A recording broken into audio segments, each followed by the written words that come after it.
Trustee Healy. Here. Trustee Katsinas. Here. Trustee Milani. Here. Trustee Compass. Here. Trustee Reardon. Here. Trustee Radiszewski. Mayor Pekow. Here.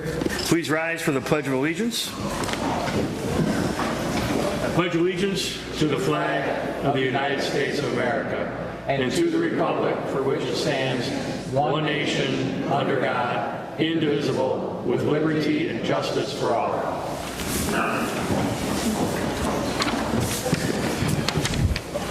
Approval of the August 15th, 2022 Committee of the Whole minutes. Mr. Mayor, Trustee Katsinas. I move to approve the minutes of the regular meeting of the Committee of the Whole of August 15th, 2022. Second. Call the roll. Trustee Healy. Aye. Trustee Katsinas. Aye. Trustee Milani. Aye. Trustee Compass. Aye. Trustee Reardon. Aye. Mayor Pekow. Aye. The Orland Park Police Department's quarterly award ceremony, badge pinning, and the swearing in of recently certified police officers and a newly promoted sergeant. Well, first, I would like to thank all of our officers, their families for being here tonight, and the entire staff of the police department for the outstanding work that you all do. I do have a few comments. It is with this in mind, all the hard work that you guys do, that I encourage all of our citizens and visitors to remember that our police officers, they don't know you when they come across you, and they're always being careful to ensure their own safety. In the past few weeks, we've seen the news locally and nationally where individuals don't comply with simple requests from officers. That signals to an officer that you're a threat, and they will use more forceful measures in order to get compliance with their requests. Even if you think an officer is incorrect, please comply with their requests and figure it out later. That is much better than escalating a situation. More and more officers, and all of ours, are now in body-worn cameras, and officers want them because 99% of the time they exonerate the officers and implicate offenders. Nobody, especially our officers, want confrontation, so please remember that they're trying to keep themselves, the public, and you safe. Here in Orland Park, our officers do an amazing job of keeping us all safe, and I commend them for it. However, I do want to call out the Cook County justice system again that has failed us by allowing a person armed with handguns and an AR-15 who had held people at gunpoint in Crestwood to go free on just $5,000 cash. This is unacceptable. Additionally, I want to take this opportunity, and we're going to talk about it at the next board meeting, to demand that the state repeal the Safety Act, which prioritizes criminals over the safety of our citizens and our officers that are here tonight, and will lead to bonds even lower than what we just saw. Our officers deserve better. Our citizens deserve better. As I have said many times, I know what it's like to go to danger rather than away from it. However, I can tell you that what I face flying an F-15E in combat is nothing compared to what our officers face day in and day out. Any traffic stop, any interaction with the public can turn dangerous in a second if they happen to encounter the wrong person on the wrong day. Because of the great work that our department does and our officers do and our leadership does, it's always the board's pleasure and my pleasure to take part in these ceremonies. Whether it's a well-earned award that you'll receive tonight or a well-earned promotion, it is recognition that is well-deserved. Your professionalism makes me proud to be a resident of Orland Park and very proud to be your mayor. With that, I'd like to turn it over to Chief Rossi. Thank you, sir.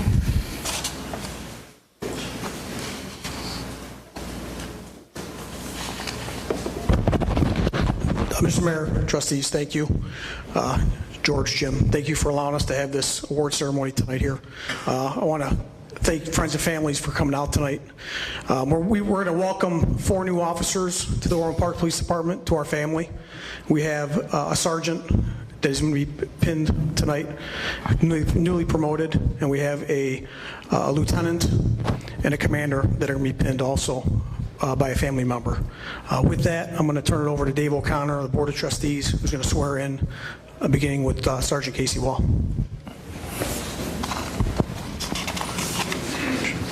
Board of Fire, please. Oh, Board of Fire, please. You want this, Dave?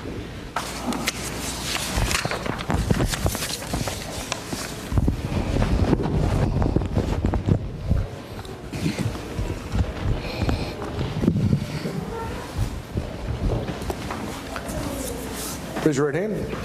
I, Casey Wall, I, Casey Wall, do solemnly swear do solemnly swear that I will support the Constitution of the United States that I will support the Constitution of the United States and the Constitution of the State of Illinois. and the Constitution of the State of Illinois. I will enforce all laws of the state I will enforce all laws of the state and ordinances of the Village of Orland Park. and ordinances of the Village of Orland Park. I will faithfully discharge the duties I will faithfully discharge the duties of the Office of Police Sergeant of the Office of Police Sergeant for the Orland Park Police Department for the Orland Park Police Department to the best of my ability, to the best of my ability, so help me God. so help me God. Congratulations, Sergeant Casey Wall.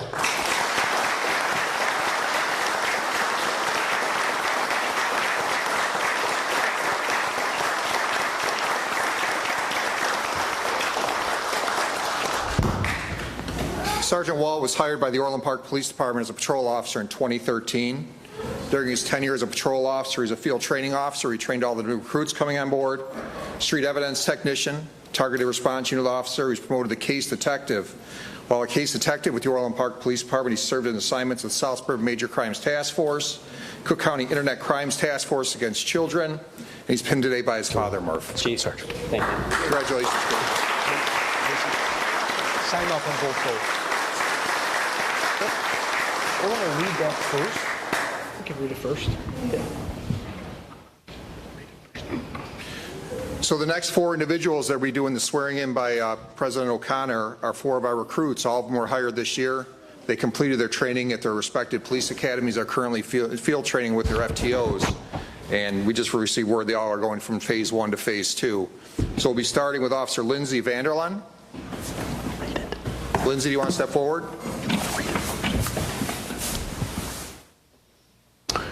Please raise your right hand.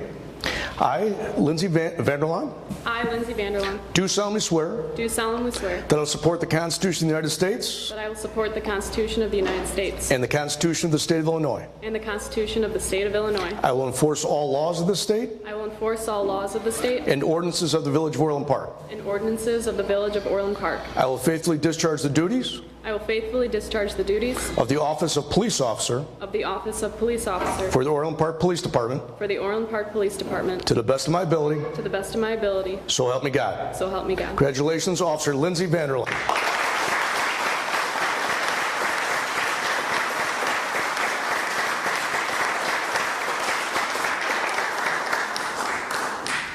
Lindsay's being pinned by her parents, Wayne and Sue Vanderland. Aaron didn't get a chance to say hello. How you been? Good to see you. Good.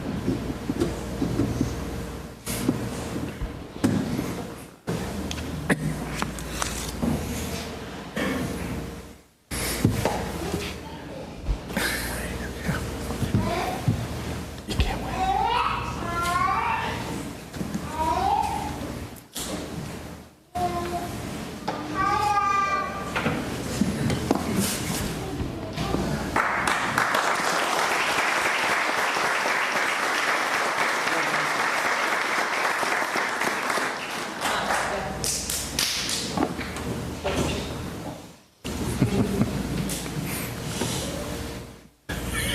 Keep sliding down. I could have used the word today. Lindsay. Go ahead and sign off on both. Officer Amanda Prattle. Amanda will be pinned by her parents, Dennis and Deborah Prattle. Please raise your right hand. I, Amanda Prattle, I, Amanda Prattle, do solemnly swear do solemnly swear that I will support the Constitution of the United States that I will support the Constitution of the United States and the Constitution of the State of Illinois. and the Constitution of the State of Illinois. I will enforce all laws of the state I will enforce all laws of the state and ordinances of the Village of Orland Park. and ordinances of the Village of Orland Park. I will faithfully discharge the duties I will faithfully discharge the duties of the Office of Police Officer of the Office of Police Officer for the Orland Park Police Department for the Orland Park Police Department to the best of my ability, to the best of my ability, so help me God. so help me God. Congratulations, Officer Amanda Pratt.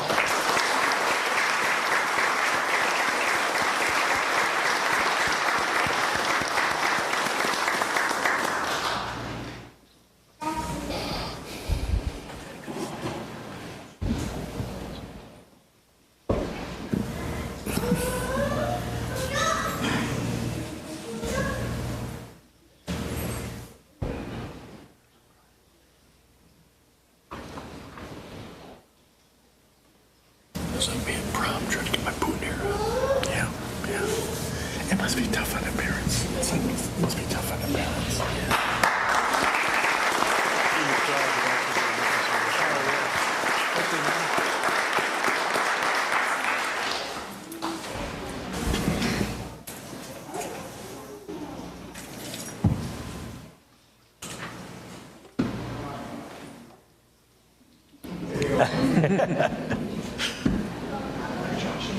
Okay, Amanda.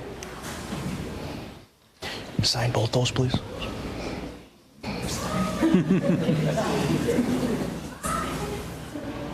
No, nope. Just that one there. Great. Thank you. Officer Ryan Keeler McNamara. Ryan will be pinned by his father, Kevin McNamara. Please raise your right hand. I, Ryan Keeler McNamara, I, Ryan Keeler McNamara, do solemnly swear swear that I will support the Constitution of the United States that I will support the Constitution of the United States and the Constitution of the State of Illinois. and the Constitution of the State of Illinois. I will enforce all laws of the state I will enforce all laws of the state and ordinances of the Village of Orland Park. and ordinances of the Village of Orland Park. I will faithfully discharge the duties I will faithfully discharge the duties of the Office of Police Officer of the Office of Police Officer for the Orland Park Police Department for the Orland Park Police Department to the best of my ability, to the best of my ability, so help me God. so help me God. Congratulations, Officer Ryan Keeler McNamara.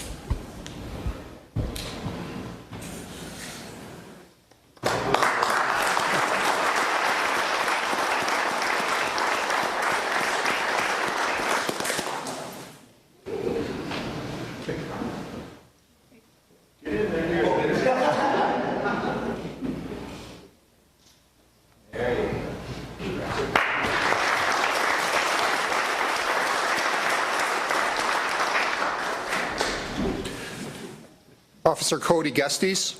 Cody's accompanied by his mother, Jennifer, who will be pinning his badge on him. Raise your right hand. I, Cody Gestes, I, Cody Justice, do solemnly swear do solemnly swear that I will support the Constitution of the United States that I will support the Constitution of the United States and the Constitution of the State of Illinois. and the Constitution of the State of Illinois. I will enforce all laws of the state I will enforce all laws of the state and ordinances of the Village of Orland Park. and ordinances of the Village of Orland Park. I will faithfully discharge the duties I will faithfully discharge the duties of the Office of Police Officer of the Office of Police Officer for the Orland Park Police Department for the Orland Park Police Department to the best of my ability, to the best of my ability, so help me God. so help me God. Congratulations, Officer Cody Gestes.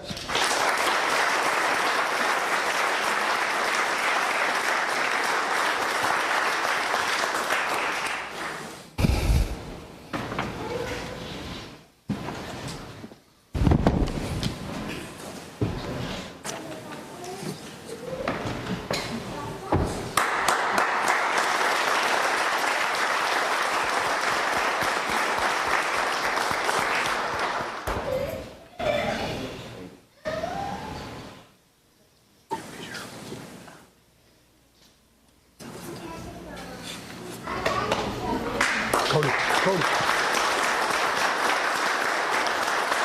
Can you sign both those, please?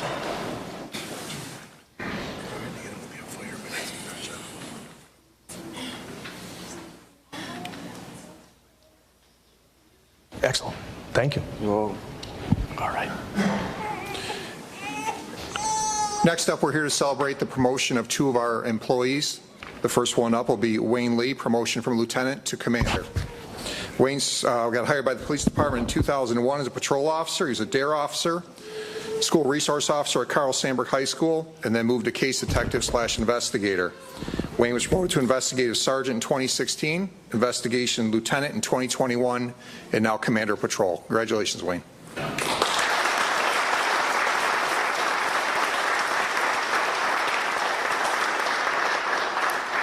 Wayne is pinned by his wife, Sue.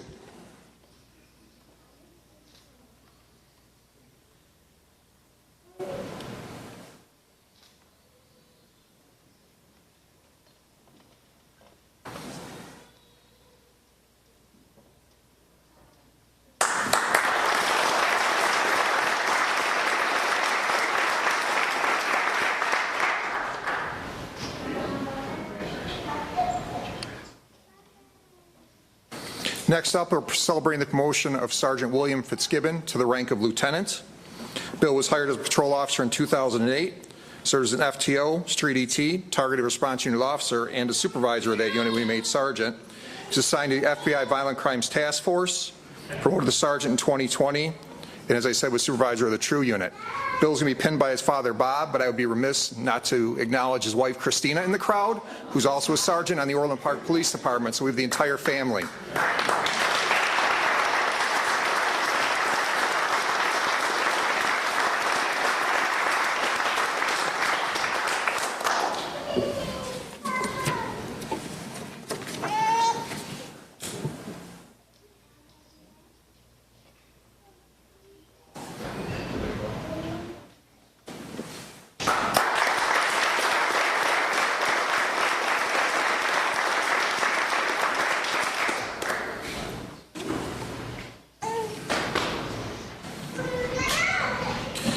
Okay, we're going to move on to the award ceremony at this time. The first award up is the Exceptional Service Award.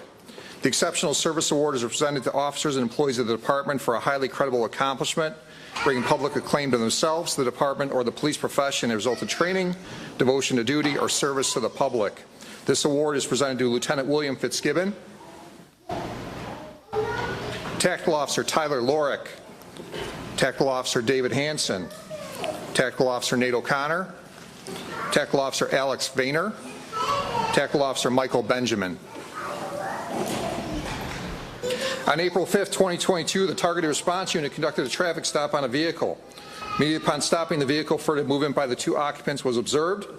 Both subjects exited the vehicle and attempted to flee on foot. A foot pursuit ensued with one subject and a physical fight with the other.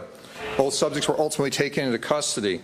A loaded Glock handgun with a filed-off serial number was located in one subject's waistband. A second handgun and a Draco AK-47 mini rifle were recovered from the vehicle. Both subjects charged possession of a weapon by a felon and possession of a defaced firearm. After further testing by the ISP Crime Lab, it was determined that two of the weapons were used in shootings in the city of Chicago. Members of the TRU unit should be commended for their exceptional service, removing 2 violent offenders and 3 illegal firearms from the streets of Orland Park.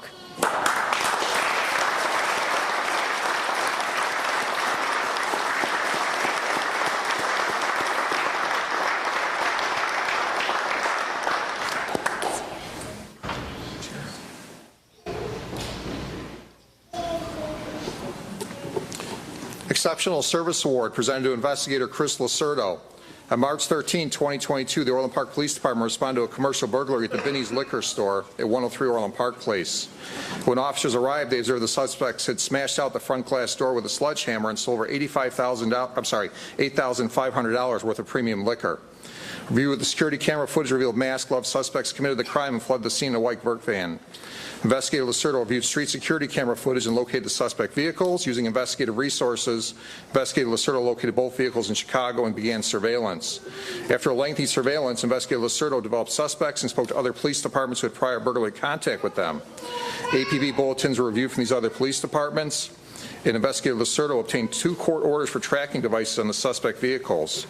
Once developed, the South Suburban Major Case Unit was activated.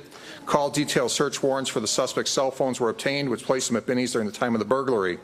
Arrest warrants were obtained and both subjects were arrested and charged with commercial burglary. Investigator Lacerdo's dedication and duties in keeping with the highest traditions of the Orland Park Police Department and deserving of the Exceptional Service Award. Unfortunately, Chris could not be here tonight. The next award is Exceptional Service presented to Officer Maria McKendry and CIT Officer Sean Murphy. I don't believe they're in attendance either tonight. On June 12, 2022, Officer McKendry was dispatched to a residence for a 22 years of age male having a mental health crisis. The subject had removed knives from the residence and fled on foot. The male was located on the front porch of a neighboring residence, still in possession of the knives. Upon arrival, Officer McKendry gave immediate verbal commands clearing the residents who were still on the porch and advising people to go into their homes due to the threat posed by the male subject who was still armed with the knives. Officer McKendry gave clear verbal commands to the subject to drop the knives and the need for nobody to get hurt. In clear and calm fashion, Officer McKendry relayed her exact location and current events to dispatch team. Upon arrival of the Crisis Intervention Team Officer Murphy, we were able to get the subject to drop the knives and walk toward him. The subject was transported to the hospital due to the mental health crisis.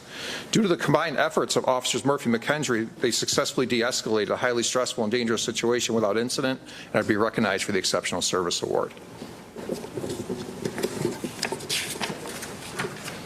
Unit Citation Award. The unit citation is awarded to the active participants of an operating unit for a cited action involving a highly unusual accomplishment through the teamwork of all involved in the cited action. Lieutenant William Fitzgibbon, Tactical Officer Michael Benjamin, Tactical Officer Tyler Lorick, Tactical Officer David Hansen, Tactical Officer Nate O'Connor, Tactical Officer Alex Vayner, Officer Dan Livingston. On April 13, 2022, tactical officers detected an odor of burnt cannabis emanating from a parked vehicle at Orland Square Mall. 3 subjects had walked away from the vehicle as the officers approached. Plain view search of the vehicle was conducted through the vehicle's windows. Illegally packaged cannabis and a firearm with extended magazine were reserved in plain view inside the parked vehicle. Subject returned to the vehicle and entered it. When the officers attempted to detain him, the subject exited and fled on foot while displaying that black pistol. Foot pursuit began, subject taken into custody after physically fighting with the responding officers and dropping the firearm while fleeing. The other 2 subjects completely exited the vehicle were identified and taken into custody. The dropped firearm was located, and a probable cause search of the vehicle led to the recovery of 2 more guns, one of which was again a Draco AK-47 mini rifle. 2 of the individuals were charged with aggravated unlawful use of a weapon. These officers are recognized with a unit citation for their exceptional work in recovering multiple firearms and taking 2 violent offenders off the streets of Orland Park, one of whom was an armed convicted felon.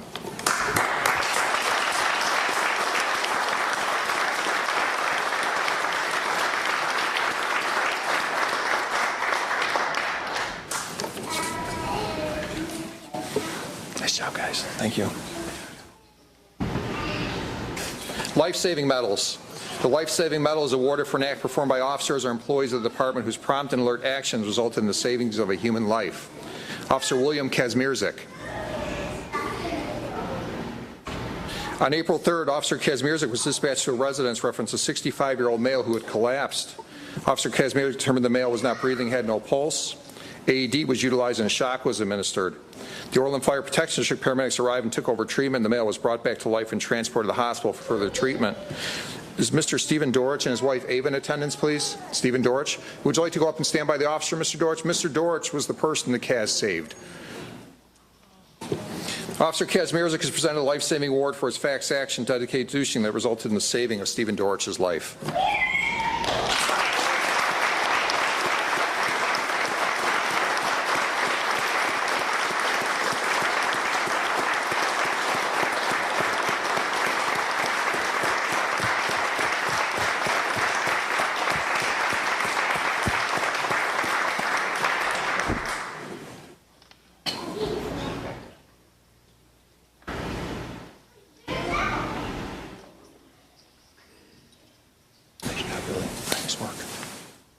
Life-saving award. On February 13th, Officer Prattle responded to Papa Joe's restaurant for a female subject not breathing. Upon arrival, Officer Prattle immediately provided 2 rounds of CPR and was able to gain a pulse. The female subject was even able to speak with Officer Prattle prior to being transported to the hospital by the Orland Fire Protection District paramedics. Officer Prattle was presented a life-saving award for his fast action and dedication to duty that resulted in the saving of a life.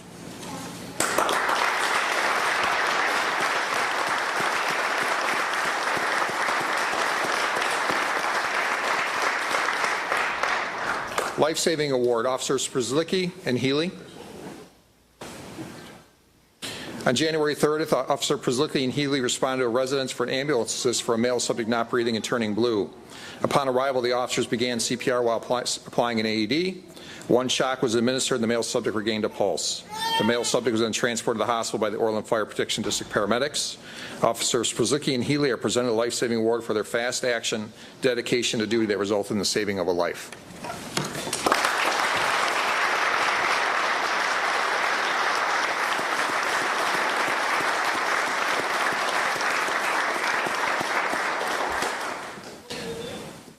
Before we complete our awards ceremony, we do want to recognize 2 members of the Orland Fire Protection District that are here.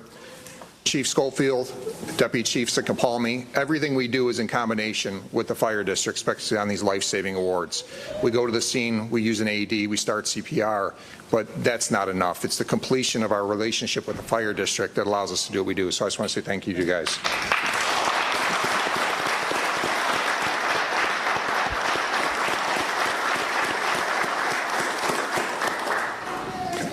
That'll complete our ceremony. And thank you, Deputy Chief, for calling out Deputy Chief Sinkapalmi and Deputy Chief Schofield, so I really appreciate it. I appreciate all the work the Fire District does with our police department, and we'd be remiss if we didn't also mention that we have a former Chief of Police, Tim McCarthy, here as well. So thank you very much.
Fiscal year 2022 budget amendment number 7 approval. Mr. Mayor, Trustee Healy. I move to recommend an increase in the water and sewer fund expenditure budget in the amount of $311,411, an increase in the general fund expenditure budget in the amount of $298,906, and an increase in the insurance fund expenditure budget in the amount of $10,500 as detailed in fiscal year 2022 amendment number 7. Second. Did I hear a second? Second. Any questions or comments? Mr. Chairman. Trustee Healy. Malani. Oh, Trustee Milani, sorry. That's okay. Just a quick question regarding the public works spend for the water meters. Was this just an underestimate of how much we were going to need for the project? The budget amendment that is before you is just for some initial meters that we are purchasing to replace new construction that's ongoing, such as Orland Ridge is continuing to go. So we're trying to fill those. And we've done a few water meters in-house still that the readings are bad. And we don't want obviously to have zero readings or something like that for that particular resident or business. So we're purchasing a small amount now, and we'll be bringing to the board here next meeting will for the larger meter purchase program that we're going to do. Okay, so this is just to get started. This is just for the in-house staff to continue right now, this fall. Okay, thank you. Any other comments? Mr. Chairman? Trustee Katsinas. Just a quick question. On the new construction, isn't there a built-in fee for the water meter within the building permit? Yes, there is. Okay. There is. We purchased the meter for that with that fee. Understood. Just one. So in the initial permit, there is a water meter fee. Correct. Yes. Thank you. Any other comments? Call roll. Trustee Healy. Aye. Trustee Compass. Aye. Trustee Katsinas. Aye. Trustee Milani. Aye. Trustee Reardon. Aye. Mayor Peacock. Aye. 2022 Fernway Road and Ditch Reconstruction Phases 7 through 9 bid award. Mr. Chairman. Trustee Compass. I move to recommend to the Village Board to accept the bid from P.T. Farrow Construction Company of Joliet, Illinois for 2022 Fernway Road and Ditch Reconstruction Phase 7 to 9, an amount not to exceed $3,883,549.18, which is $2,330,129.51 road costs and $1,553,419.67 of stormwater cost. Second. Any questions or comments? Call the roll. Trustee Compass. Aye. Trustee Malani. Aye. Trustee Healy. Aye. Trustee Katsinas. Aye. Trustee Reardon. Aye. Mayor Pika. Aye. Any non-scheduled citizens or visitors? Hearing none. And I do want to point out in the last bid, I forgot to mention that we did go with the second lowest bidder. Was about, out of a $3.8 million contract, it was about $100,000 more, but that's because the low bidder has not completed work yet from last year, and we didn't feel that they were capable of completing or getting this work started because they're already overloaded, and it still came in under budget. Okay. Mr. Chairman? Trustee Compass. Malani. Move to adjourn? Second. Call the roll. Trustee Compass. Aye. Trustee Katsinas. Aye. Trustee Healy.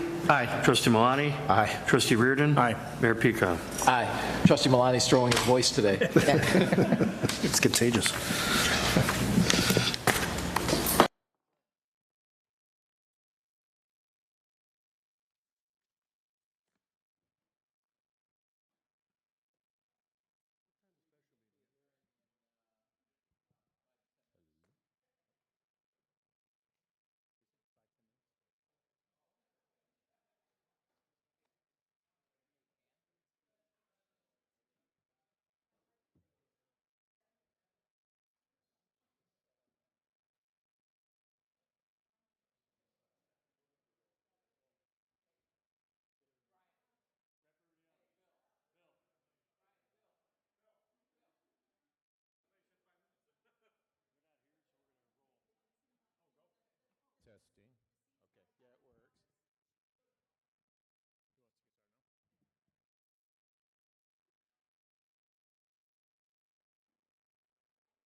Call the roll. Trustee Healy. Here. Trustee Katsinas. Here. Trustee Malani. Here. Trustee Compass. Here. Trustee Reardon. Here. Trustee Radiszewski. Mayor Pika. Here. You pledge? No. Hearing appeal to the village board regarding suspension of tobacco license issued to Capone Smoke Shop, Inc., Village of Orland Park, business license number BL-227356, and fine issued against Capone Smoke Shop, 15625 South LaGrange Road, Orland Park. Now I'll turn it over to our attorney. Each side will receive 15 minutes to make their, Each side will receive 15 minutes to make their case, and then the appellee will receive 5 minutes for rebuttal. Are you ready to proceed? Yes. Do I have to do anything? I think those mics just pick it up. Those mics pick it up. Yeah. I saw that she had to touch something, so. Good evening.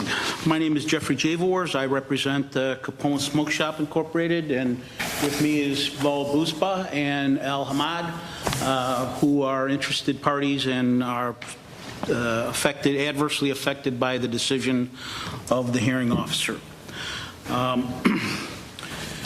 Mr. Buspa never wanted to become anything other than a small businessman relying upon his smarts and capacity for hard work to better himself. In June 2020, here in his hometown of Orland Park, he thought he was starting a future that would allow him to use his natural attributes to become a successful small businessman. He was enrolled at the time at Governor State's University and was willing to risk his savings to open Capone's to sell tobacco and related products, which, considering the pandemic at the time, was pretty risky. Issues of due process and equal protection under the Constitution were not on his radar because he believed that Orland Park was a fair place to live and start such a business. He applied for his business and tobacco license, leased and constructed his premises, and opened the business late in 2020. He was optimistic and a bit naive, untested in what was actually required to run such a business, but willing to try, which is the American way. He didn't consider that municipal agents would seek to orchestrate the destruction of this business for no reason by sting operations. There was no thought that the village law enforcement system would be anything but fair, deliberate, and ethical. It was said long ago, quote, that a functioning democracy requires that citizens trust the state to enforce the law fairly. All Americans are entitled to the even-handed application of the law and to due process of law. Just this morning in the Wall Street Journal, the noted legal scholar, Harvard University professor emeritus Alan Dershowitz, writing about the classified documents issues currently pending in the nation and referencing some prior possible document violations, stated, quote, a second wrong doesn't justify or excuse the first, but unequal treatment of two comparable wrongs should raise concerns about fairness and equity. Unequal treatment of two equal wrongs is a third wrong. I bring this up because of this board's recent affirmance of the appeal before it of the village manager's 30-day tobacco license suspension and $1,000 fine of S&S Global doing business as Truly Blown Smoke and Vape. The last chance, quote, last chance language could arguably be a legitimate exercise of discretion and provide fair warning to that business. But as Professor Dershowitz notes, unequal treatment is still a third wrong. That occurred here with Capone's. The hearing was allegedly held pursuant to Section 7-1-16B2 of the Business License Administrative Regulations of the Municipal Code and Title VII, Chapter 15, Section 715A and C of the Municipal Code regarding sale of tobacco products. As set forth in our appeal, and I won't go into the legalities of that, and just bore you to death with recitation. The two village ordinance allegedly relied upon to prosecute the revocation hearing completely violated the due process rights of all businesses which maintain village business license and tobacco license here in Orland Park, not just Capone's. No policies or procedures regulating a hearing under the business license administration regulations or the tobacco products ordinance are articulated or even allowed. Section 1-1-16C 1 and 2 of the business license regs basically allow for a hearing regarding possible suspension or revocation of a license, and part of that hearing should be an attorney designated by the village, and the licensee shall be permitted counsel and have the right to submit evidence and cross-examine witnesses. And the village manager is to serve as the hearing officer to render the decision. Nothing else is listed regarding what applies to that revocation hearing or suspension hearing. Nothing. There's no rules of procedures, no requirement that discovery is allowed, no ability to subpoena witnesses, independent witnesses to come to testify. Those types of things are listed in the municipal code, but they're in the non-automobile adjudication part of the code. So, in effect, there are no due process provided a business licensee in the city, in the village of Orland Park, because nothing is set forth. This applies with equal, and more importantly, the tobacco products ordinance says less about a hearing. Only that a hearing should be allowed, and that the village manager is to be in charge of the hearing.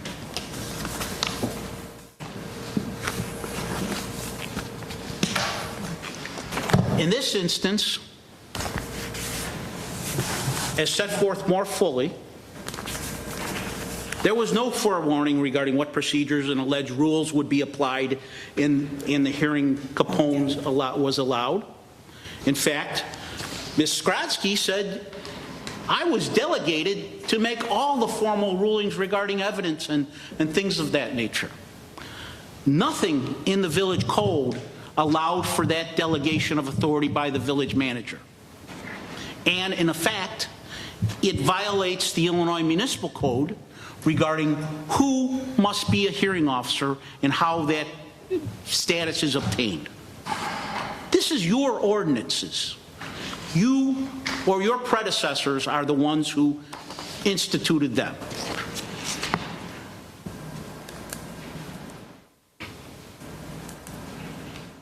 The hearing was a mismatch of procedures, cherry-picked to allow the decision what was ultimately issued by the ostensive hearing officer, who apparently was appointed or delegated by the village manager. He wasn't even the village manager.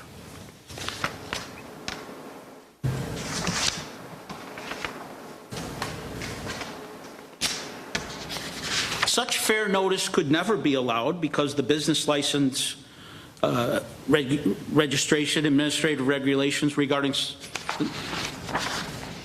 appears to allow defense, but is silent totally regarding what is allowed. No discovery process, as I said earlier. Hearsay is not allowed, as in the administrative adjudication ordinance for non-vehicles.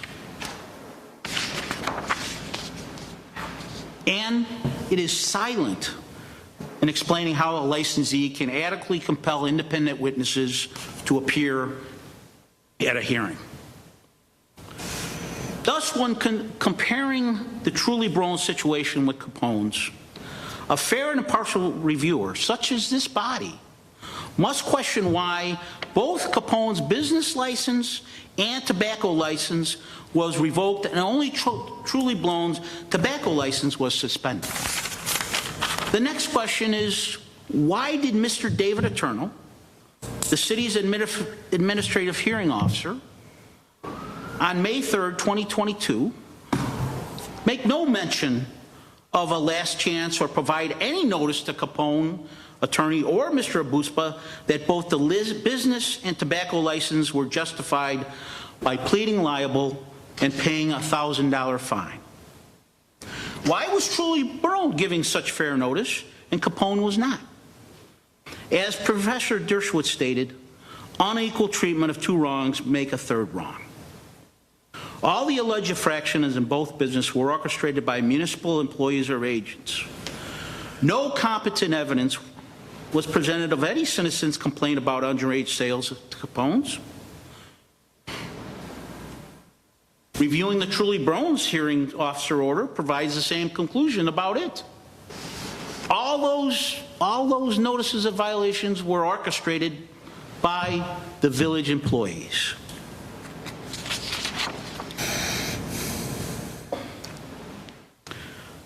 Capone's hearings, as set forth in the record, consisted of numerous constitutional due process violations and was replete with other examples of the complete and utter failure of the hearing officer to provide Capone's any measure of fundamental justice and fairness that all targets of administrative hearings are to be provided. None was given. As stated in our appeal, due process claims question the constitutionality of procedures used to deny a person's life, liberty, or property. Certainly, Capone's property has been diminished and destroyed by this ruling. The hearing afforded Capone's was an arbitrary and capricious process that was based not on due process protections, but demeanor, religion, and the like. This uncertainty allows for accusations, unfounded or otherwise, of unequal treatment and discrimination based upon race, national origin, or religion. This unequal treatment was further compounded by the fact that without asking, our initial hearing before this board was continued from August 1st to today's date, thereby more seriously damaging my client's loss of revenue. The failure to articulate clear and concise rules and procedures applicable both the business license and tobacco license revocations clearly establishes the municipal code violates constitutional due process and equal protection rights and remedies. Should this subject the village to accusations of constitutional violations in federal courts? I'll leave it up to you to determine. As I said earlier, the Illinois Municipal Code, strike that. This Orland Park Code regarding administration adjudication of non-vehicular code violation announces that its purpose is to provide, quote, a fair and efficient method of enforcing, quote, code violations through the administrative adjudication system. Your code acknowledges that Section 1-2-1 of the Illinois Municipal Code, 65 ILCS 5/1-2.1-2, allows home rules municipalities such as Orland Park to provide for such a system to the extent permitted by the Illinois Constitution. Section 1-2.1 of the Municipal Code states that adjudicatory hearings, such as the one at issue here, should be presided by hearing officers and enunciates their powers. The village manager did not comply with that portion of the statute. He is not a lawyer, according to the system, the one who presided over our hearing.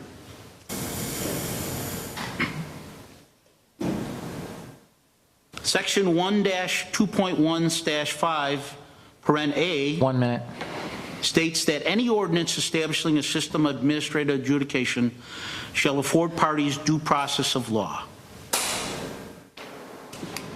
Here we have at least 2 people who have adversely affected by this travesty of justice. Mr. Buspa and Mr. Ahmad.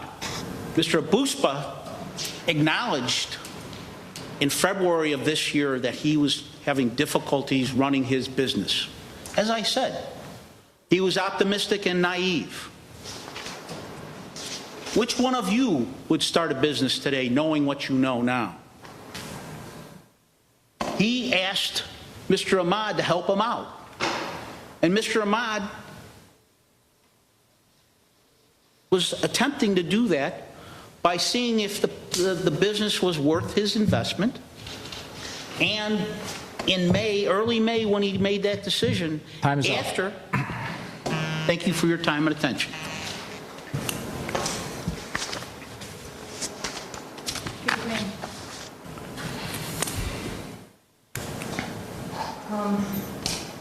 I'd like to provide this board with a little bit of background and history as to why we are even here.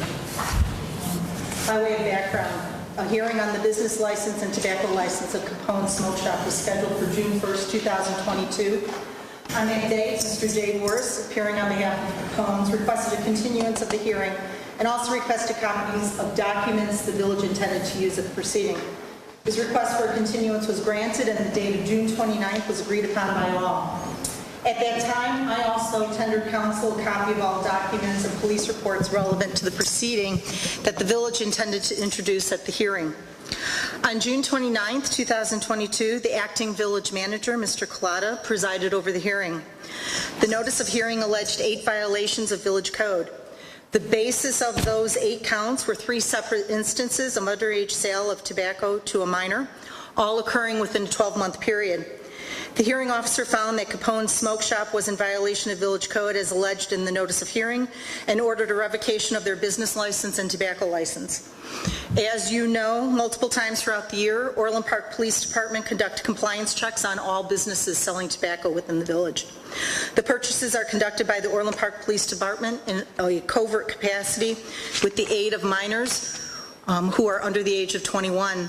Those individuals are employed by the Orland Park Police as tobacco enforcement agents, also referred to as TEAs. Those minors' identities are kept private and classified and are treated in much the same way as that of a confidential informant. If the business fails a compliance check, an underage purchase is attempted again within 3 to 4 weeks, which is enough time to allow the business to make adjustments, retrain if necessary, and to ensure the business has taken steps to correct their procedures so that future violations will not occur. The specific facts in this instance, at the hearing, Orland Park Police Officer Michael Benjamin testified that on March 25th, 2021, he was conducting tobacco compliance checks with a 17-year-old TEA. He instructed the TEA to enter Capone's and to purchase a specific tobacco product. Officer Benjamin remained outside, looked through the window, and observed what occurred inside. He observed that the employee never requested that the TEA produce age identification, and he never saw the TEA produce age-appropriate identification for the clerk. He observed tobacco being sold to the 17-year-old TEA. The TEA then exited the store. Officer Benjamin then entered the store and learned that the employee who had just sold tobacco was 19 years of age. Individuals must be at least 21 years old to sell tobacco. Officer Benjamin also testified that on March 17, 2022, he was conducting tobacco compliance checks with an 18-year-old TEA. He instructed the TEA to enter Capone's and to order a specific tobacco product, and he remained outside and looked through the window.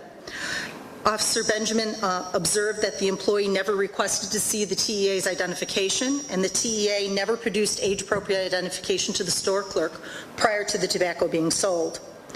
Officer Nathan O'Connor testified that on April 6, 2022, he was conducting tobacco compliance checks with a 17-year-old TEA. This was the 3-week follow-up from the Capone's March 17th violation. Officer O'Connor instructed the TEA to enter Capone's and purchase a tobacco product as he remained outside and observed directly through the front window what was occurring inside. The store employee never requested to see the TEA's identification, and the TEA never produced age-appropriate identification to the store clerk prior to the tobacco being sold. This Capone's employee was 20 years of age, again, under the legal age to sell tobacco.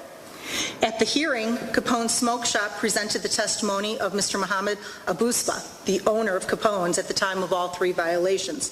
The fact that these violations of village code actually occurred is not in dispute because Mr. Abusba testified his employees admitted to him that they sold the tobacco to the minors and never requested age identification. Mr. Abusba also admitted that he hired 2 underage employees to sell tobacco at the store. Capone's Smoke Shop holds a Class B tobacco license, which means they are tobacco stores defined under the code. Their primary function is the sale of tobacco and alternative nicotine products. The central focus of their business is the sale of products that cannot be purchased nor sold by anyone under the age of 21. And on 3 occasions within a 12-month period, they veiled village compliance checks. At the hearing on the business and tobacco license of Capone's, which was initially scheduled for June 21st, Mr. Javors appeared on behalf of Capone's and requested a continuance on the hearing, and he also requested documents that the village intended to use at that hearing. His request for a continuance was granted, and I, at that time, also tendered all documents that I intended to use as exhibits during the hearing. These were police reports and other village documents. On Friday, June 24th at 4 p.m., Mr. Javors emailed the village 3 requests for extensive discovery documents. This request was made 23 days after their request for a continuance on June 1st, and it was made less than 3 business days before the scheduled June 29th hearing date. On June 27th, which was the next business day, I emailed Mr. Javors, acknowledged his extensive request for documents, and began the process of compiling them. At 5 p.m. on June 28th, I received all of the electronic documents the IT department uncovered that related to his request, and I began my review of them at 5 p.m. on the 28th. At 12:31 a.m. on June 29th, I sent council 180 pages of discovery, some of which duplicated the previously tendered documents on June 1st. These documents were sent 36 hours after I formally acknowledged the discovery request to Capone's. Mr. Javors appeared at the hearing at 2 p.m. on June 29th and requested a continuance because he had not received the documents until just after midnight that same day. The response time that I had was 36 hours. I submit to you it was not unreasonable in light of the 23-day delay in the request made by Capone's. The hearing officer denied the request for a continuance, and I submit to you that that denial of the request was not an abuse of discretion. The timing of Capone's receipt of the documents was a direct result of their delayed request for them. At the time of the request on June 24th, Capone's also did not state that they would need time to review any documents that would be tendered, they would not need time to review the documents, or that they would be requesting a continuance of the hearing already scheduled for the 29th. But most importantly, Capone's has not shown any prejudice as to how their case was harmed in any way by the denial of a continuance. The requested documents were utterly irrelevant to the hearing. And how do we know that? Because on appeal, in their brief submitted to you, they have not singled out any of the 180 documents that were tendered or stated that any one of them were somehow beneficial to their position or alleged that any of the documents raised other issues requiring further investigation. Upon receipt of the documents, counsel did not reach out to myself or the hearing officer or corporate counsel to request a continuance. Instead, counsel made a verbal request at the time the already scheduled hearing was to commence. Capone's has not demonstrated any prejudice or shown any harm in its ability to put on their case because of the denial of the continuance. Under these circumstances, the denial of the continuance was not an abuse of discretion. In his arguments today, counsel goes to great lengths pointing out the deficiencies with regard to due process in the village code. And I submit to you that in this case, the village bent over backwards to give Capone's as much due process as possible. I bent over backwards to provide the documents that he requested, even though discovery is not explicitly required under the statute. I still complied with it because it is only fair. Next, council had also issued a subpoena, or wanted to issue a subpoena, and during his argument today, he again argues that the village code does not provide a process for subpoenas or other documents to be issued to potential witnesses. And although that is in fact true, he submitted a draft document to both myself and Ms. Skrodsky. The email was addressed to both of us, and I responded to the email indicating that his form document for the proposed subpoena appeared to be in proper form to give his potential witness adequate notice of the hearing and where to appear.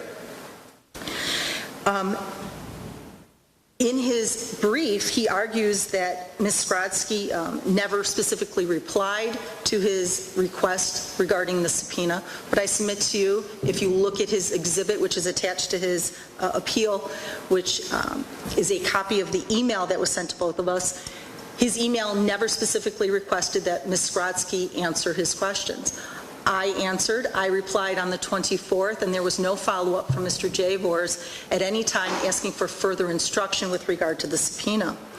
But I submit to you that all this discussion about a subpoena and whether or not a subpoena could have been issued or whether or not he was afforded due process because the subpoena was not issued is actually moot. Because during cross-examination of Mr. Abusba, the owner of Capone's, we learned that the one witness that Capone's wanted to subpoena for the hearing was the 19-year-old employee who sold the tobacco on March 21st, 2021. We learned that this individual is also Mr. Abusba's cousin. We also learned that that individual was out of the country on June 29th, and under no circumstances could he have been able or was he available to testify.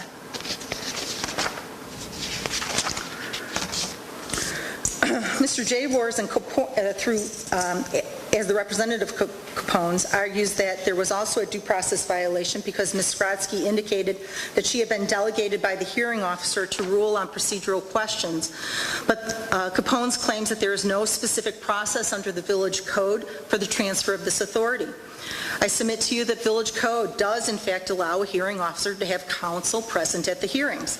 The hearing officer was present at all times during the hearing and consulted and conferred with corporate counsel, that representative being Ms. Skrodsky, during every step of the proceedings. At no time did the hearing officer ever excuse himself from the proceedings. He was always present. At no time did he ever correct or contradict any of the procedural rulings that Ms. Skrodsky made. And by his silence, he ratified and adopted each one of those rulings. Again, in their brief and today, Capone's has not singled out any procedural ruling made by Ms. Skrodsky that prejudiced their case in any way, and therefore, there was no denial of due process. Council also touched on whether or not the code applies or discusses rules of evidence. In his brief, he talks extensively about hearsay. The normal rules of evidence do not apply to these types of administrative hearings, and the code is silent as to the evidentiary standards. At several points during the proceeding, Capone's objected to hearsay testimony, and the hearings officer indicated that the hearsay evidence would be weighed and considered for whatever value it holds. Hearsay isn't always improper or excluded, but its value as evidence is weighed against the much stronger eyewitness and first-person accounts of what occurred. Hearsay is a two-way street in this hearing. Mr. Abusba's testimony was also replete with it. I submit to you that Capone's cannot and has not pointed to any specific hearsay statement that, if excluded, would reverse the outcome of this hearing, and therefore cannot show a denial of due process. Capone's argues that the revocation was not warranted. I submit to you that all 3 underage sales occurred within a 12-month period, and 2 of the sales were conducted by underage employees. The acts and omissions by the employees on each of these dates violate the core of Capone's business, and revocation was not an unreasonable nor abuse of discretion under these facts. Today, Mr. Javors goes to great length to attempt to compare this proceeding and the end result and the hearing officer order in the Capone's hearing to truly blown, which this court, or I apologize, this tribunal, heard arguments on several weeks ago. I submit to you that that's comparing apples and oranges. Truly Blown's was a completely different situation. They had only 2 violations, and those violations actually occurred 12 months apart. What we have with Capone's, as opposed to Truly Blown, Capone's has 3 violations that occur within a 12-month period, and actually 2 of them occurred within a 3-week period, and 2 of them were tobacco sales by an underage employee. You also have the hearing officer's order. 1 minute. Which indicated that the owner's demeanor during his testimony was defensive, even while admitting the underlying facts of the incidents. He offered reasons as to why he felt he had to comply, why he didn't have to comply with applicable regulations. The village therefore finds that if the business continues to operate, it is highly likely that the business will continue to offend. The issue this board has to decide is whether the hearing officer's ruling and finding that Capone's is in violation of village code was against the manifest weight of the evidence, and whether the decision to revoke the business license was an abuse of discretion. You should not overturn the hearing officer's order unless you find that his decision was obviously erroneous or unsupported by the evidence presented. These decisions by the hearing officer and by this board are not taken lightly. It is to the benefit of the village to have thriving and successful businesses. No one wants to see a business fail. No one wants to see a business license suspended or revoked. Time is up. Actions are not taken lightly. Thank you. Any public comment? We have a rebuttal period, 5-minute rebuttal. Briefly, sure Ms. Norton is a little too cold in here, and that's why she misstated the facts regarding the dates of the violations. The first one, as she stated, was March 21st, 2021. The second was March 17th, 2022, and the third was May 6, 2022. No. Thus, more than a year for all 3 violations. Nevertheless,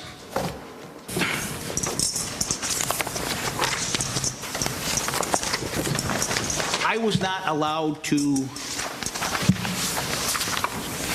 seek any kind of information regarding the agents of the village, the TEA agents, even though it was my intent to seek to subpoena them and to call them as witnesses on my behalf. As I set forth before, the municipal code regarding revocations of business license and/or tobacco license is silent regarding the use of hearsay, and there is nothing to state that it is allowed. And the fact was that on numerous occasions, hearsay regarding the TEA agents, what they said, were allowed into evidence. That was a clear violation of my client's due process rights and was not permitted by your municipal code regarding revocations. My client, as I said before, is a young, small businessman starting out on his own and had to rely upon people who he probably shouldn't have trusted to comply with his training and rules concerning selling to minors. If you look at the record, all 3 of these alleged violations concerned packets of Swisher Sweet cigars that cost 99 cents. There is no purpose for my clients to violate the rules. That is why it's so important to get these TE agents in person and on the record in a fair and impartial hearing. We do not know what they said to my clients' employees.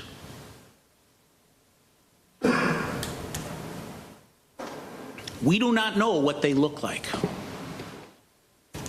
Someone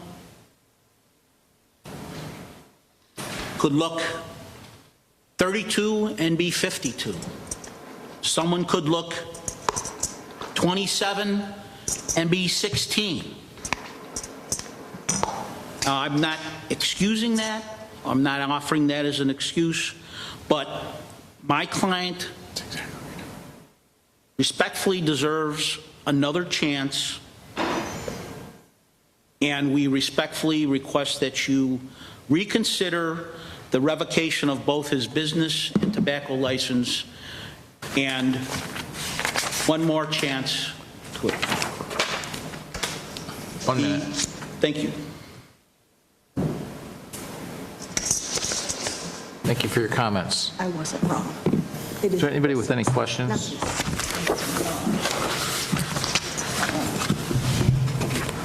So I have a couple of questions and comments that you made. So you said that the meeting was allegedly held, but from what I can tell, the meeting was held on June 1st and June 29th. Is that correct? That the hearing? You said that the hearing was allegedly held. I'm sorry. There was a hearing on June 1st where you asked for a continuance, correct? Yes, and discovery. And then on June Pretended to 29th, me. and then there was a hearing on June 29th, correct? Correct. Okay. Which I asked for a continuance. All right. So I just wanted to understand. Getting late notice of discovery responses. You answered the question. You also stated that law enforcement sting was not ethical. Are you stating that we should not be checking for underage licenses either for tobacco or for alcohol? Is that your suggestion? I think there's another method you could use, employing minors to perform tobacco enforcement checks. And from what I forgot if it was Officer Benjamin or the other officer testified, that they use those TE agents who have committed other infractions, and they use them and they seek to become confidential informants. I'm going to object. Excuse me. Your objection is upheld. I simply asked if you thought they were unethical, and you stated that you do. You think that's unethical. Okay. Any other questions? No. Any other comments? Any comments from the public?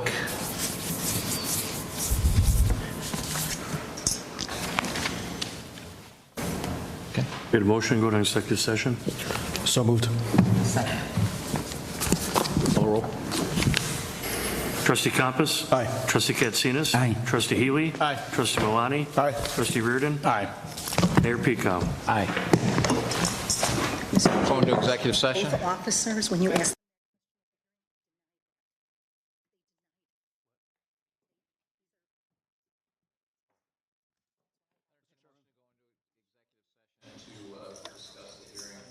Mr. Chairman, I move to executive session to consider evidence or testimony presented in open hearing to a quasi-adjudicative body, provided that the body prepares and make available for public inspection a written decision setting forth its determinative reasoning. Second.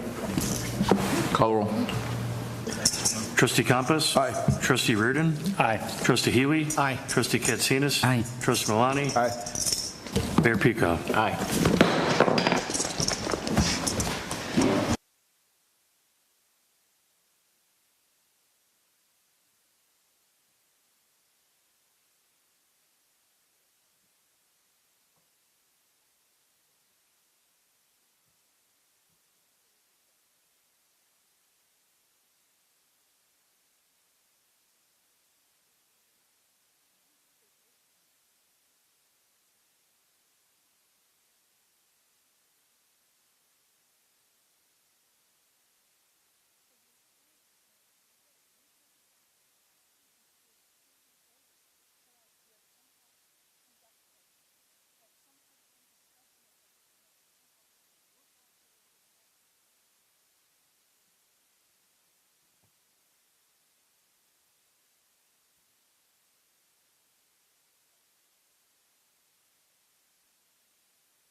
Trustee Healy. Here. Trustee Katsinas. Here. Trustee Malani. Here. Trustee Compass. Here. Trustee Reardon. Here. Trustee Rashevsky. Mayor Pico. Here. Mr. Chairman, Trustee Compass? I move to adjourn the hearing. Second. No, you're Were you early? premature. Apologies. So we will issue a written order within 10 days. And now I'll entertain a motion to adjourn. So moved. Second. Call the roll. Trustee Compass. Aye. Trustee Malani. Aye. Trustee Healy. Aye. Trustee Katsinas. Aye. Trustee Reardon. Aye. Mayor Pico. Aye. Meeting's adjourned. 5 minutes.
order, call the roll.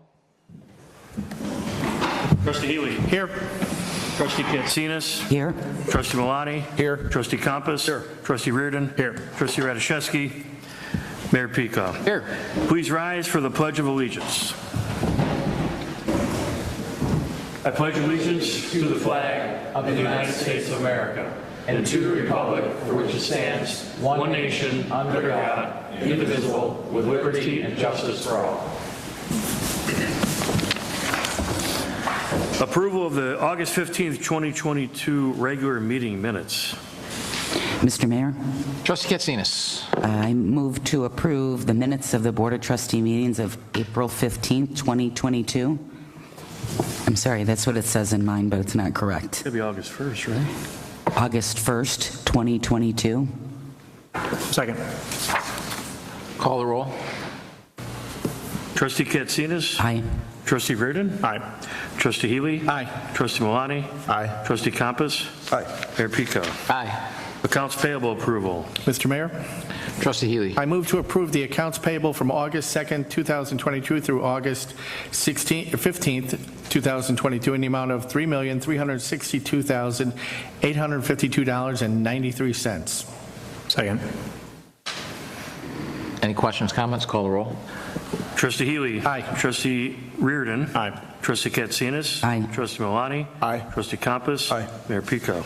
Aye. Consent agenda. Consent agenda, item A, payroll for August 5th, 2022, approval. Item B, disposal of equipment, recommended ordinance. Item C, intergovernmental agreements between the Village of Orland Park, Orland School District 135, and Kirby School District 140 for the placement of an outdoor weather siren at Gerling Junior High School and Fernway Elementary School agreement. Item D, 2022 Fernway Road and Ditch reconstruction phases 7 through 9 bid award. Item E, fiscal year 2022 budget amendment number 7, approval. Mr. Chairman, Trustee Compass. I move to approve the items on the consent agenda A through E. Second. Call the roll. Trustee Compass. Aye. Trustee Katsinas. Aye. Trustee Healy. Aye. Trustee Malani. Aye. Trustee Reardon. Aye. Mayor Pico. Aye.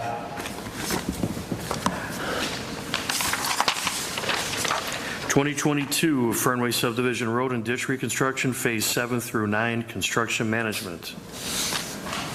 Mr. Mayor, Trustee Reardon. I move to accept a proposal from Baxter and Woodman of Mokina, Illinois for 2022 Fernway Subdivision Road and Ditch Reconstruction Phase 7 through 9 Construction Management in the amount not to exceed $91,200 and authorize the village manager to execute all related contracts subject to a village attorney review. Second. Any questions or comments? Call the roll. Trustee Reardon. Aye. Trustee Compass. Aye. Trustee Healy. Aye. Trustee Katsinas. Aye. Trustee Malani. Aye. Mayor Pico. Aye.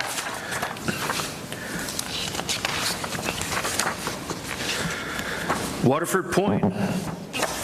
Development petition adoption of an ordinance for a special.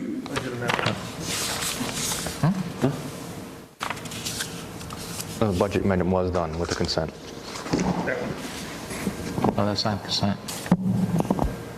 You're right. Go ahead. Waterford Point, development petition adoption of an ordinance for a special use permit for a plan development with modifications from the Land Development Code, a special use permit for disturbance of a non-tidal wetland, site plan, landscape plan, elevations, and subdivision. Mr. Mayor. Trustee Reardon.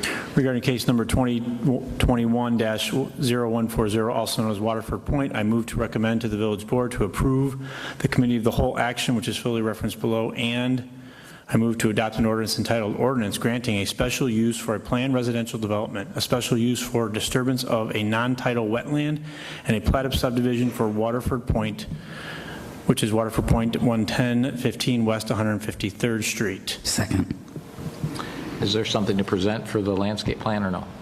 Because we have it here. Just asking. No presentation for tonight. Are there any comments from the board?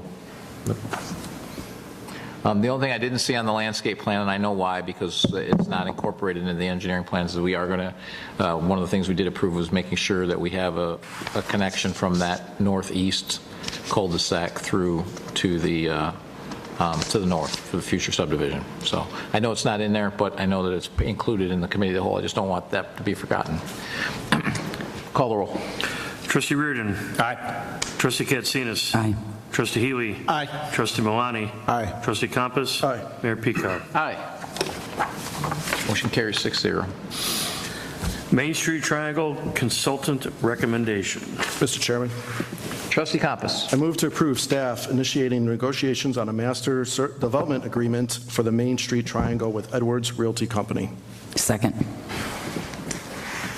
The one thing I will tell the board here, we've all seen the plans, and one of the things so we were able to interview them as well and point out some of the concerns that we had. Some of those concerns were the amount of residential we thought was too much. They understood that concern.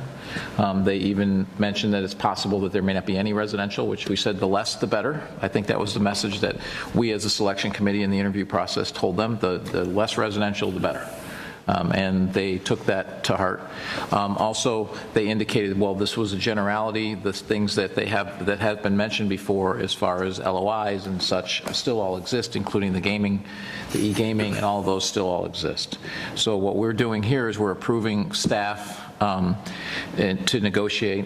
Obviously, we'll be informed of that. I'll be informed of that. But to negotiate an MDA, and we'll obviously have to approve it with all of the limitations and more specifics than what we see in this existing plan. So it will include exactly how much residential. We did mention as well that we wouldn't mind the hotel and residential being combined in the same building, and that we wanted more office space in the lot. What is it? Lot B, I think. That's closer to LaGrange Road, so that we wanted to see office space there. If we're going to incentivize it, we need to incentivize things that diversify the village, the village's businesses and give us some economic diversification. That's why we're doing the incentives. So, and we don't necessarily need that for medical or for residential. So that was discussed, and the goal on this, I believe, is to have this done to have the MDA and everything approved by the end of December. And of course, there's a parallel path that we've talked about with the TIF. But so all of those were things that were brought up with them and were answered satisfactorily to the selection committee. Any other comments? Mr. Chairman. Trustee Compass. So I'd like to also agree with Mayor Peacock and clarify for the board that my scoring was based on the proposal as it was submitted, and based off of the subsequent interview, I have a much higher degree of confidence than that initial score reflects. That said, I know all of us on the board are painfully aware of the challenge that this corner of our village represents. We may have inherited this challenge, but I know that we're taking a different course in how we move forward. Pressure to do something after decades of inaction led to now having 3 multi-story structures blocking out the southern boundary of this development. An ideal viewpoint from that approach is already greatly diminished, and we will be more reliant on the eastern entrance to better present a walkable entertainment area. Previous administrations believed that they knew the market and they lost. In partnering with Edwards and their team, I expect them to continue to present their professional guidance and understanding of the market. As a village, we move forward cautiously, and I anticipate that we will have some spirited conversations yet to come as we do our best to represent the wishes of existing residents, and our partner keeps us grounded in market realities. I agree with Mayor Peacock's prior statement that this development is intended to most serve existing residents. And if current market conditions push in the wrong direction, we will land on taking no action rather than the wrong or unplanned action. We've all learned this from the past that we've experienced here in this village. What I have no doubt about, however, is that as a resident and local business owner, literally right across the street from this development, Ramsey is aligned not only professionally, but personally in this endeavor. We have a journey yet ahead of us, and I look forward to the next step on the path. Thank you, and I would agree that my score also was reflective of what was submitted, not necessarily the interview. Mr. Chairman. Trustee Malani. 2 questions. So you mentioned the residential. What was the final mix that they agreed to? I see, like less than 250. They haven't had an agreement yet. That's what the master development agreement is for, is that we will come up with a final agreement based on the market and everything else. We did, however, express that we thought, that we as a board, I didn't believe would accept both residential and hotel, 2 separate things. We needed to see more office. So and that we would prefer to see hotel than resident. Okay.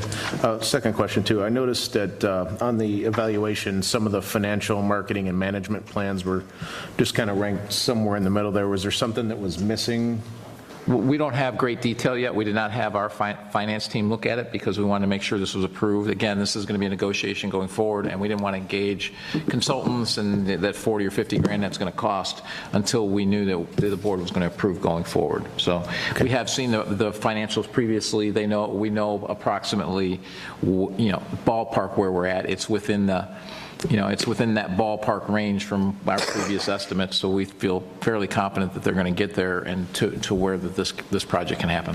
And if I can also just add, the board has already approved a contract with SB Friedman for financial analysis, and as this proceeds, that's a very important component for this. Right. What we'll need for that is we're going to need all their LOIs and specific businesses and specific financial plans for each of those businesses, which we don't yet have. So. Okay. So what other questions? No, I guess I was referring to the rankings for the financial marketing and management plan. They were just kind of like ranked somewhere in the middle. I was just wondering if there were things missing that you guys were looking for, or if we're just kind of evaluating it as a work in progress.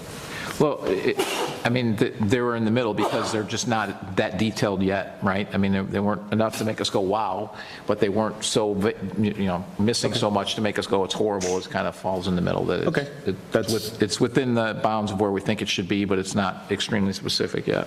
That's what I was looking for. Thank you. At least that's from my perspective. I can't answer the other selection committee members. Any other questions? Call the roll. Trustee Compass? Aye. Trustee Katsinas? Aye. Trustee Healy? Aye. Trustee Malani? Aye. Trustee Reardon? Aye. Mayor Pico? Aye. And I will add on this as well that, something for the residents. That, again, we've been going through this for a long time and setting the expectations. We've been at this now for 20 years. And what was sold to us with this quaint walkable downtown, a lot of people say, oh, looking like Frankfurt. Well, that's kind of shot out the window with 4-story and 5-story buildings. And it's a very, and then we've heard things like Naperville and some other areas. Those are 4-block by 4-block areas or 3-block by 3-block areas. This is a block by a block. It's much, much smaller. So, you start to think of it more of a small shopping area with some walkable components to it, where a little bit more like the Crossings with some restaurants and hopefully some concentrated entertainment in the district more than we see in some other areas. That's kind of what I'm thinking you're going to think as from a vision perspective. Plus, you're probably going to see more height vertically than what was ever intended, because initially all the exterior areas were supposed to have low buildings. That was in the Land Development Code in 2008, and then when 9750 was put in place, it was all changed, and now everything's tall. Ideally, the tall stuff would have been in the back. Now the tall stuff's all in the front, so it's going to all be tall stuff pretty much. So that's just something to consider for down there. So it will just be a little bit different, but we think that there's a real opportunity here to do something very nice. I do think I speak for the entire board. We'd rather do nothing than do something poorly, because you only get one time to do this, and 3 of those buildings have been put in our hands we could do nothing about. So we have to work around those and make the rest of it look good. And that's what we're going to do. We're not going to just take something. We can always wait.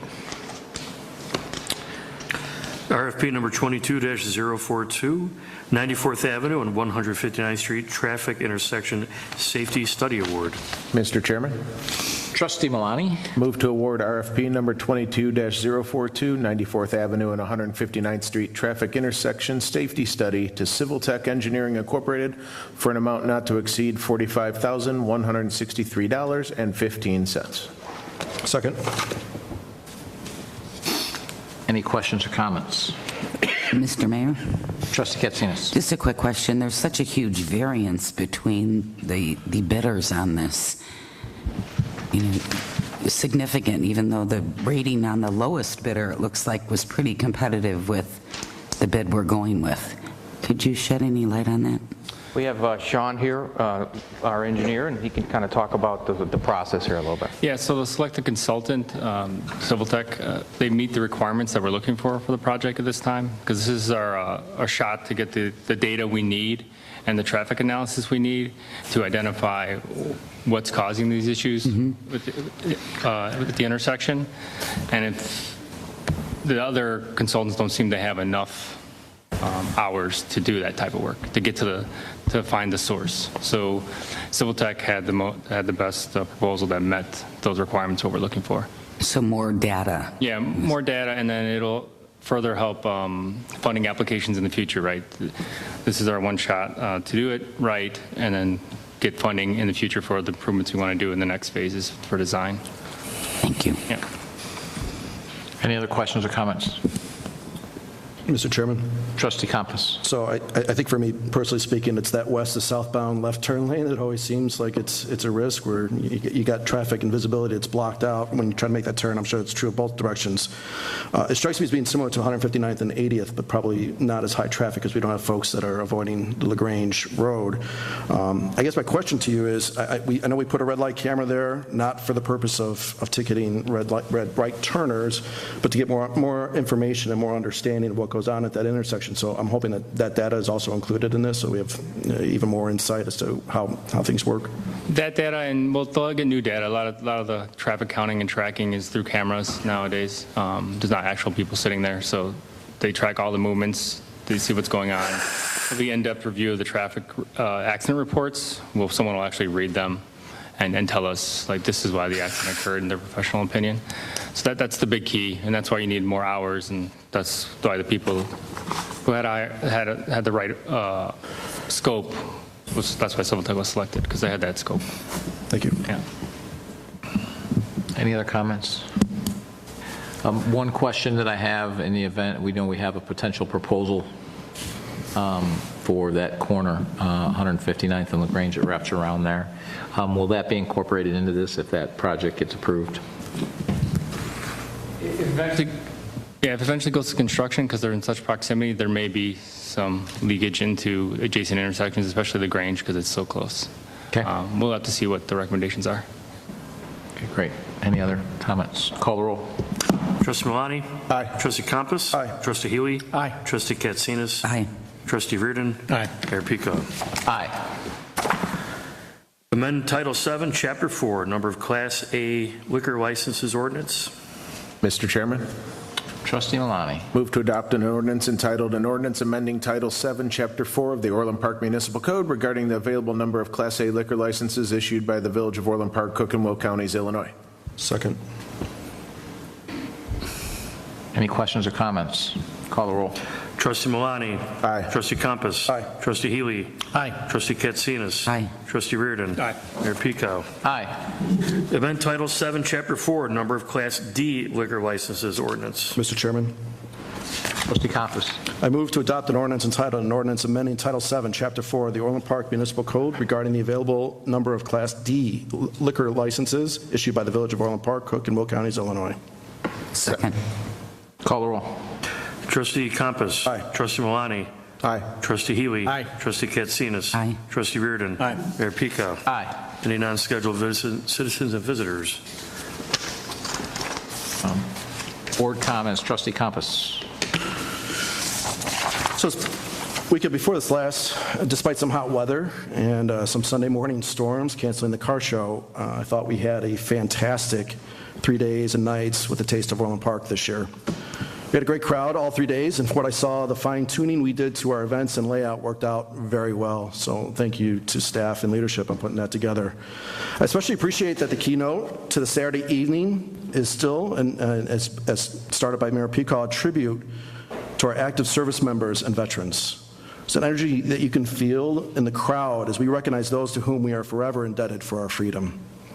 So thank you, Mayor Pekoff, for your words, underscoring that sentiment, and I swear to you that I had nothing to do with the changing the order of the service branch theme songs. Lastly, the Taste takes the effort of almost all the departments of the village, if not all of them. George, keep me honest on this. There's far too many to thank by name, but to all the staff that worked tirelessly behind the scenes those 3 days, thank you. The whole event comes across as a seamless celebration, which I know to be due to the dedication and effort of all of those involved. I spoke with many of you, many staff over that weekend, particularly Recreation, Public Works, and Police. From what I noticed, everyone had an upbeat, happy demeanor, all of you. I know Sunday morning was a ton of muddy work with the downpours that we had and getting the water out of that space, but afterwards I still saw a ton of smiling faces. Everyone was happy, and that speaks volumes for how great this team is, and I just want to thank you all. I know this crew will be back at it again August 20th, this Saturday, for Centennial West Concert Series, so I highly encourage all of our residents to come join us in continuing the celebration that is Orland Park. Thank you. Trustee Malani. I'd also like to thank everyone that helped make the Taste of Orland Park a success once again. It was definitely a team effort from our staff and all of the volunteers to make it happen.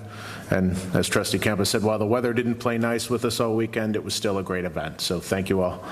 I'd also like to congratulate 20 athletes that competed at the Special Olympics bowling tournament on Saturday, August 6th. They won 6 gold medals, 10 silver, and 4 bronze medals.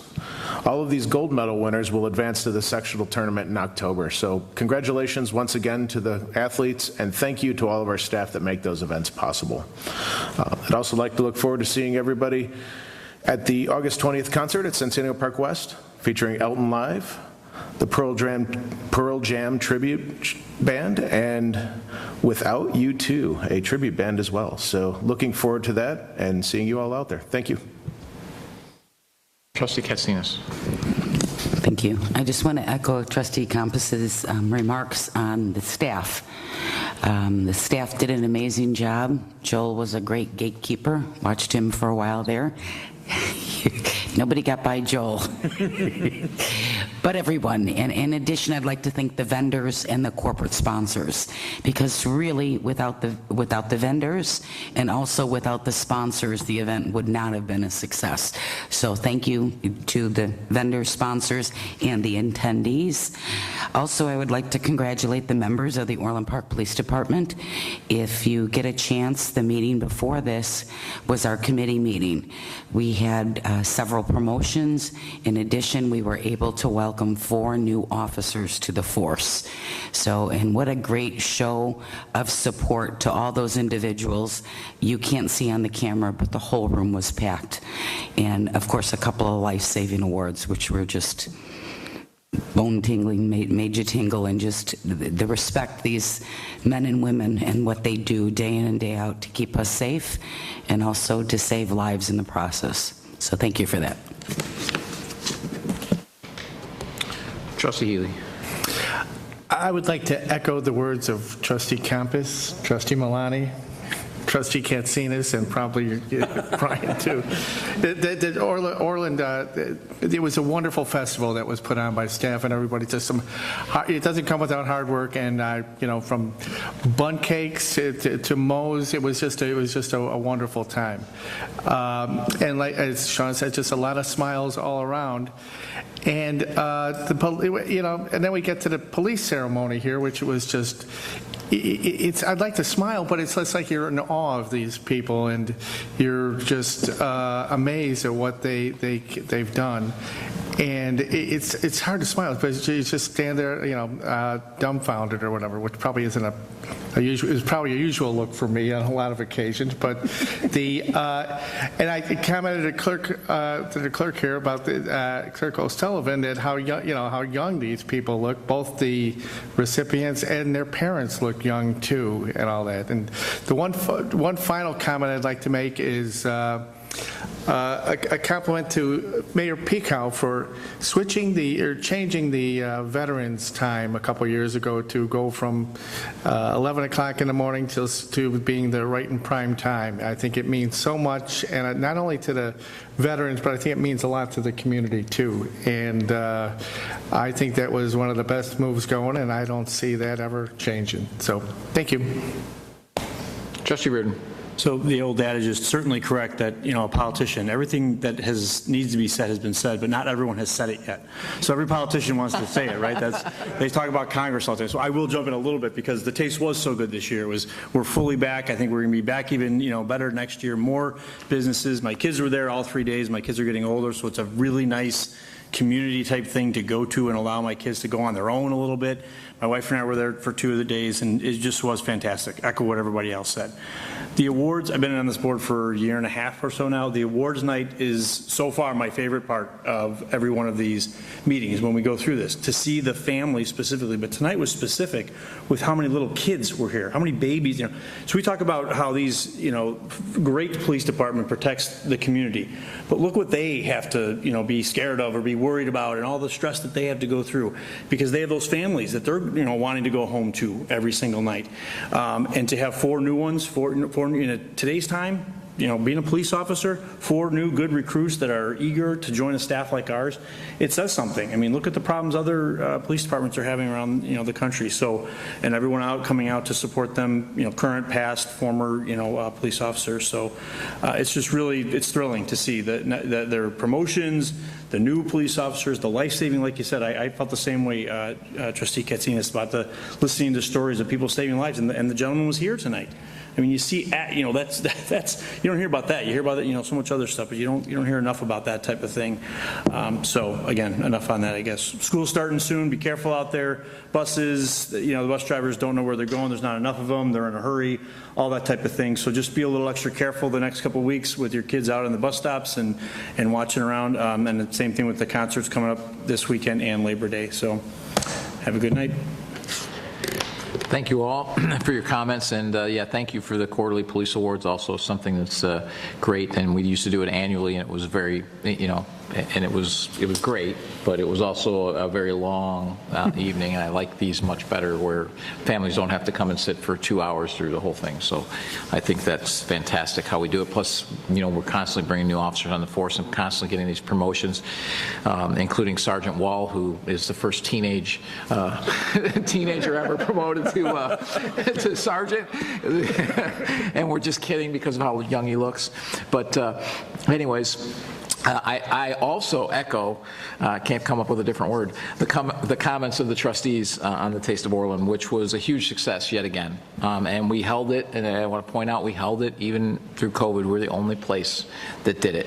And I know we didn't have as many people during those times, but the people that came loved it. They stayed through pouring rain, like what we had this time, only during the concert. And they stayed the entire time because they were just so thankful to be able to be out, and we gave them that opportunity.